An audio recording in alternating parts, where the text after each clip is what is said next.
Biden administration officials are considering trying to discourage American companies from expanding business ties with Saudi Arabia. That's according to 3 current and former U.S. officials familiar with the discussions. That move would be part of the U.S. response to the Saudi-led push to cut global oil production by 2 million barrels a day.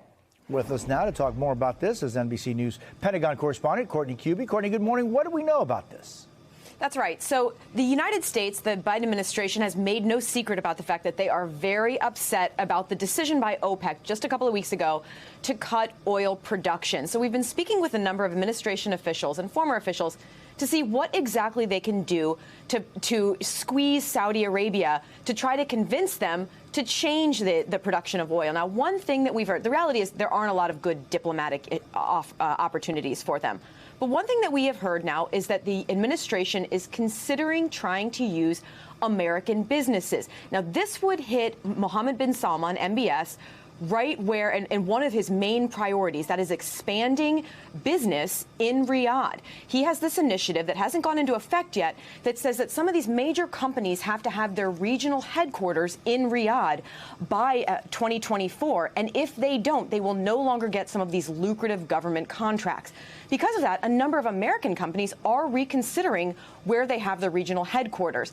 The Biden administration now is considering talking to these companies to try to get them to pull back some of their ties, these business ties, with the Saudi government. In addition to that, there is a big business conference that takes place next week called the Future Investment Initiative. It's often known as Davos in the desert. It's a big deal, again, for Mohammed bin Salman, trying to showcase the opportunities for businesses in Saudi Arabia.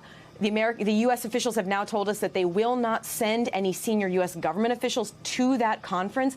It's probably too late for them to influence the many, many American businesses that will be represented there. But this is one of the opportunities that the U.S. is looking at as a way to really send a signal to Mohammed bin Salman, MBS, that they are very upset about this OPEC decision, Jose.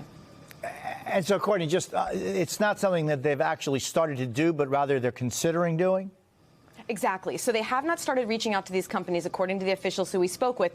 But it's one of the things under consideration. We have heard some administration officials talk about other potential ways that they could squeeze the Saudis with things like foreign military sales or even the potential for U.S. troops. But the officials we spoke with said, look, nothing like that is on the table yet. It's just in the realm of possible. They are all looking at the next OPEC meeting on December 4th as a potential inflection point. If they do not change production, or even if they do something like cut the production again at that December meeting, that is when we will see potential for real changes between the U.S. and the Saudi relationship, Jose.